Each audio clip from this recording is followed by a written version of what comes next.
The area that is now Rudder Hess Reservoir has always had water flowing through it. The concept to capture that surface water during wet periods so it could be used during drier times started in 1991. In March of 2012, the dam was completed, but the water in that area has been a life source for people and communities for thousands of years. So a lot of times people will look at this reservoir and they see the pretty lake and they understand that it's there to help us meet our water demands, but it's revealed a great history, our American history of the area.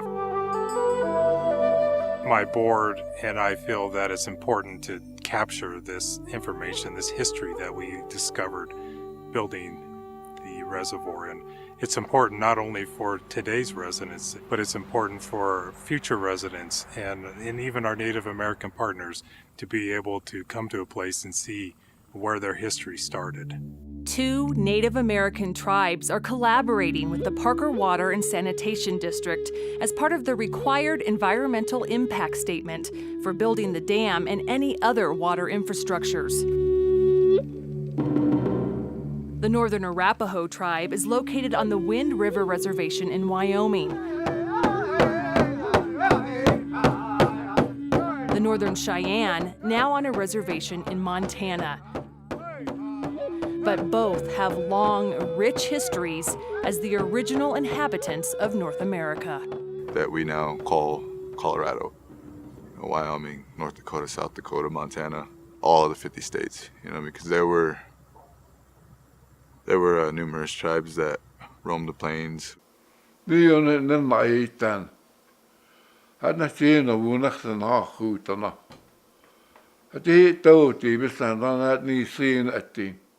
We're known as a mother tribe from other branches of our people. We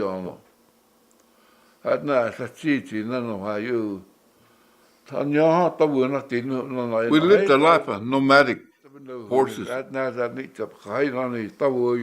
Always moving. They were nomadic warrior.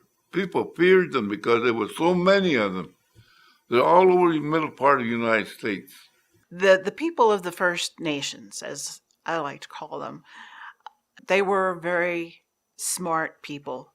They were very attuned to their environment because they had to be. That's how they lived. See, they moved with the migration with the animals and the migration of these roots, plants, harvested different leaves from different trees for tea or soup, for medicine, wherever they went.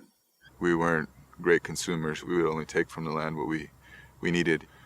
We took an animal, we took a plant, we took water.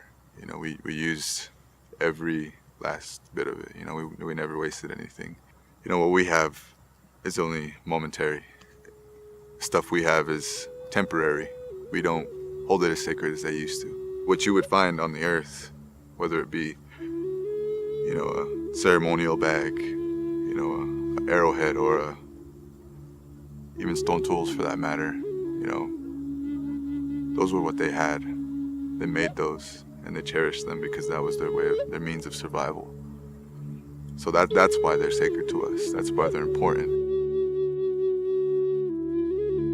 They look at it as not only their history, but American history. It was interesting to hear them talk about how important it was for us to find and document the information, and they've been working with us as partners to do that. Well, our belief is this. You got to preserve your history so you'll know where you're coming from. And that'll give you a direction where you want to go. Right now, Parker Water is going forward with projects that will help ensure water in the future, not only for the town of Parker, but also for several surrounding areas. By law, tribal cultural specialists will be on site during any ground-disturbing construction phase within 500 feet of an area that has been deemed by archaeologists as culturally significant. We're happy to do it. We're proud to do it. And even if it weren't a requirement or a law, I really think that we would spend the time and the money to do it anyway, just to understand the history that surrounds our water resource. This whole area is kind of cultural, sacred to where we used to live. But the process of looking for and finding historically relevant artifacts on the ground or in the dirt that is being moved can be time-consuming and can feel problematic. It has the potential to be frustrating, and I think some people could make it even more frustrating. But with enough coordination and enough respect given to both the cultural specialist who's on site and the actual people who are doing the work, if they just communicate properly, it can go really smoothly and it doesn't have to be a hindrance to a project. The significance just needs to be understood. And it makes a lot of sense why people are drawn here, both back then and even now. People want to be in this area. You don't find very many that don't see the necessity for saving these sites and these things. You don't find very many.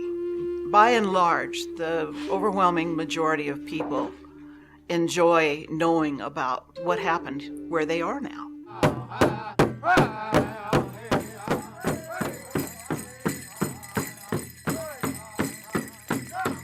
That's where we had ceremonies, and that's where our people sacrificed, and that's where they left remnants of us being there. And I felt like that is the most important because it's the earliest history of this nation, and a majority of the time it's ignored.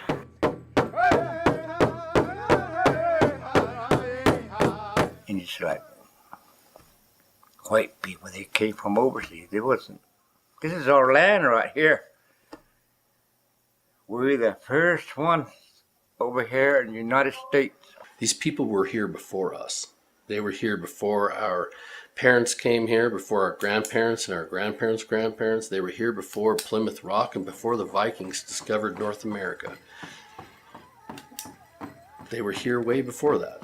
So we should be vested in that history as well. My ancestors were fighters. We were on this land as strong nations, as unified people. They were so strong in their beliefs that they did everything they could to preserve it. To let their children know, don't ever forget who we are.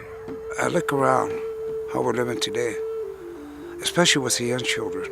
We're losing our traditional ways. We're losing those, how we used to live. There's very few of us elders left that know about a little bit about our history and stuff. I think it would be a good idea for our young people, especially the young people, to look into these objects or the background behind them. Boxes full of artifacts have already been found and are being documented, curated, and stored.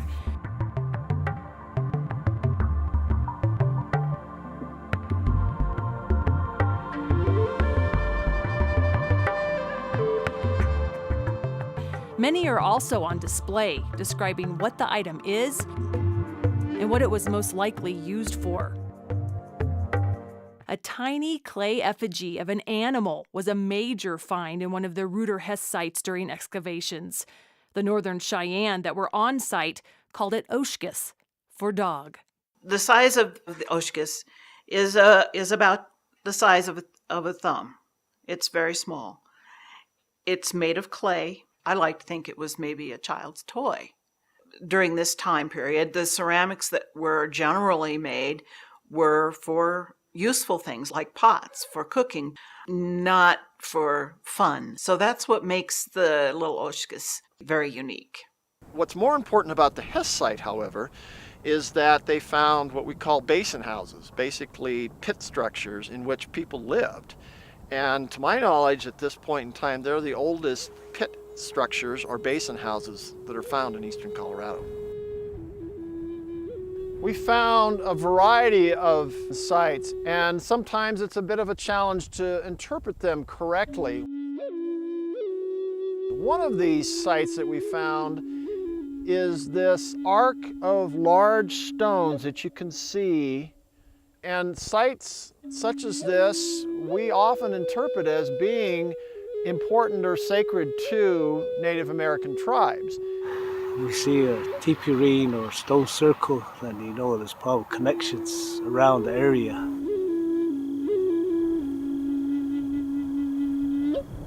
I'll look at the time of the year.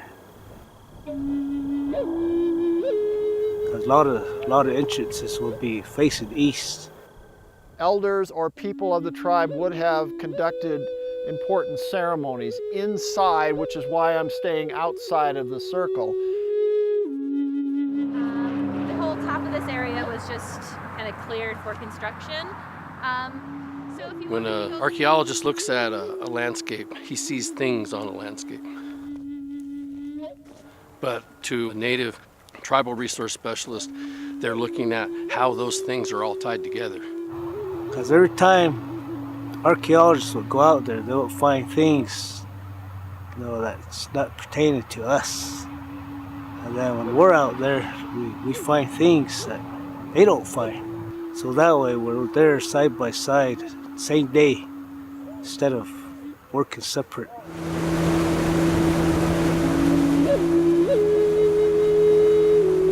The most important or sensitive site found at the Rudder-Hess Reservoir project was 3 or 4 rock mounds next to a drainage area. The Native Americans interpreted these mounds to be burial mounds. And these burial mounds will be protected in place with geotextile material, gravel, and large rocks so that they do not erode away or be disturbed by anything or anybody. Another mound of rocks found in a different area near the dam was also identified. It measures about 6 feet long by 4 feet wide, which would be about the perfect dimensions for a grave. We believe it is a burial of a settler, early settler or pioneer. An important clue for it being a settler's grave is the wooden cross that was found at the site, which has since been moved to the protection of a nearby bush. We're interested not in just the most ancient sites, we're also interested in the more recent historic sites, anything that's at least 50 years or older. A fun rock formation was given the nickname the Rest Area by the settlers and ranchers around Rudder-Hess. But the majority of sites found date back to the ancient Native Americans. Yeah, these places of historical significance to us. The remnants of our past, of why we're still here today. It's really important to have our kids know where they made history.